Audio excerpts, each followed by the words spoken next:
નમસ્કાર, જાફરાબાદમાંથી મહત્વની ખબર સામે આવી છે।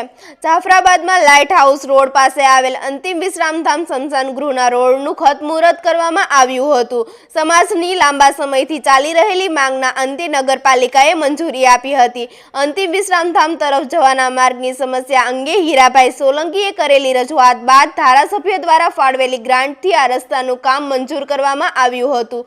જાફરાબાદ નગરપાલિકાના પ્રમુખ પ્રતિનિધિ પ્રફુલભાઈ બારૈયા તથા ભાવેશભાઈ સોલંકીના વરદ હસ્તે ખાતમુહૂર્ત યોજાયું હતું। આ પ્રસંગે જુદા જુદા સમાજના આગેવાનો જયેશભાઈ ઠાકર, કિરીટભાઈ જોશી, હર્ષદભાઈ મહેતા, કનુભાઈ મસરૂ સહિત નગરપાલિકાના સભ્યો મોટી સંખ્યામાં હાજર રહ્યા હતા। વધુ સમાચાર માટે જોતા રહો આરપી ગુજરાત ન્યૂઝ, રાજકોટ। એટલે કે હરભોલે આશ્રમમાં અમારા લોકલાડીલા ધારાસભ્ય શ્રી હીરાભાઈ સોલંકીની ધારાસભ્યની ગ્રાન્ટમાંથી 5 લાખ રૂપિયા જેવી માતબર રકમ મંજૂર કરાવી હતી। તેનું ખાતમુહૂર્ત નગરપાલિકાના સહયોગ અને નગરપાલિકાના પ્રમુખ શ્રી પ્રફુલભાઈ એ પોતે પણ હાજર રહી અને આજે ખાતમુહૂર્ત કર્યું।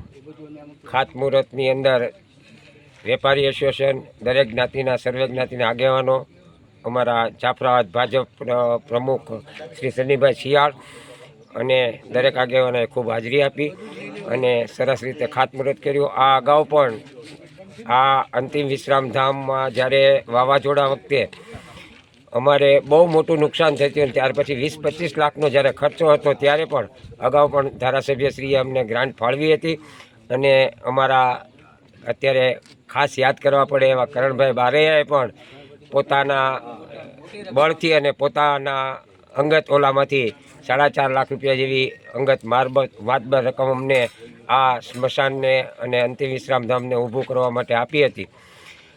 આ જ સહયોગથી અમે 24થી 25 લાખ રૂપિયા ખર્ચી અને આ અંતિમ વિશ્રામધામને ઊભું કર્યું હતું। વાવાઝોડા વખતે સાવ ખરાબ પરિસ્થિતિમાં હતું ત્યારે ધારાસભ્યશ્રીનો અને કરણભાઈનો ખૂબ મોટો અમને સહયોગ મળ્યો, એની હૂંફ મળી અને બાકી પ્રજાજનોએ બધાએ સહકાર આપ્યો અને સરસ રીતે અંતિમ વિશ્રામધામ અમારું ઊભું થયું। આજે ફરીથી ધારાસભ્યની ગ્રાન્ટમાંથી અમને આજે આ રોડ અને લેવલિંગના કામ માટે 5 લાખ મંજૂર થયા। એટલે બધે અંતિમ વિશ્રામધામના દરેક જે જ્ઞાતિ છે એ જ્ઞાતિના આગેવાનોએ ખાસ હાજરી આપી અને તેમણે ધારાસભ્યશ્રી અને આ આયોજનને સંપૂર્ણ રીતે પૂરું કરવા માટે નગરપાલિકાના પ્રમુખ શ્રી પ્રફુલભાઈએ હાજરી આપી અને જે સહયોગ આપ્યો છે એ હંમેશા યાદ રહેશે। ભારત માતા કી જય।